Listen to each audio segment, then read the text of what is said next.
లేని ఇందిరా పార్కు, వంట వార్పు లేని రోడ్లు, రాస్తా రోకో లేని చౌరస్తలు, ధర్నా లేని సర్కార్ ఆఫీసులు గివ్వే ఉంటాయి తెలంగాణ అత్తే అనుకున్నాం కదా.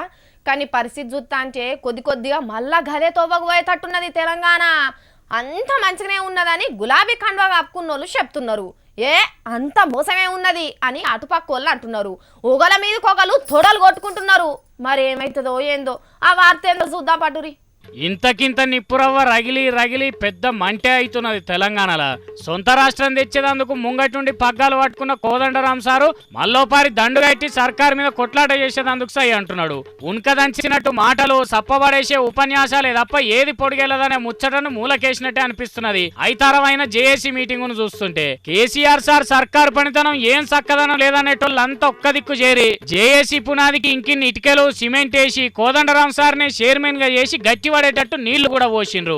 అవతలకెళ్లి కారు గుర్తోలు ఎంత తిట్టినా అడ్డం పడ్డా మంచిదే. ఎదురు నిలబడి అనుకున్న తెలంగాణ తెచ్చే తీరుతామని చేతుల చేసుకున్నారు. ఇక కోదండరాం సార్ అయితే మన తెలంగాణ మనకొస్తే ఏమో అవుతుంది అనుకుంటే ఇప్పుడున్న సర్కారు ఇంకేదో చేస్తున్నదని పచ్చికుండను వలకొట్టినట్టే చెప్పిండు. తెలంగాణ ప్రాంతంలో రాజకీయాలు అనేవి విలువల పునాదిగా కొంత భిన్నంగా ఉంటాయని ఆశించడం అట్లా లేవు, కలుషితమైపోయి ఉన్నాయి. వివిధ పార్టీల నాయకులను డబ్బుతో కొనటము, ఒక పార్టీ వాళ్ళు ఇంకో పార్టీకి ఫిరాయింపులు చేయటము, ఇది చాలా అన్యాయంగా జరుగుతూ ఉంది. అందుకే కొట్లాట చేస్తారట. మునుపటి తీరుగానే మందిని జమ చేసుడు, పార్టీలను కలగలుపుడు, రోడ్ల మీద వండుక తినుడు, ఇక బేస్తారన్నాడు అసెంబ్లీ ముంగట ధర్నాలు గిట్లా చేసి కేసీఆర్ కుర్చీకి సెగదలిగేటట్టు చేస్తుందట జేఏసీ సంఘం. అబ్బరకొండే ఏదో ఉత్తుత్తగానే నడిచిపోతుంది అనుకుంటే లోపల బగ్గనే ముద్రిస్తున్నారు ముచ్చటను. అందుకనే కారు గుర్తు లీడర్లు కాకదలిగినట్టు చేస్తున్నారు. ఆయన నిన్న తన మాటల్లో చెప్పినాడు, మాది రాజకీయ వేదిక కాదు అని.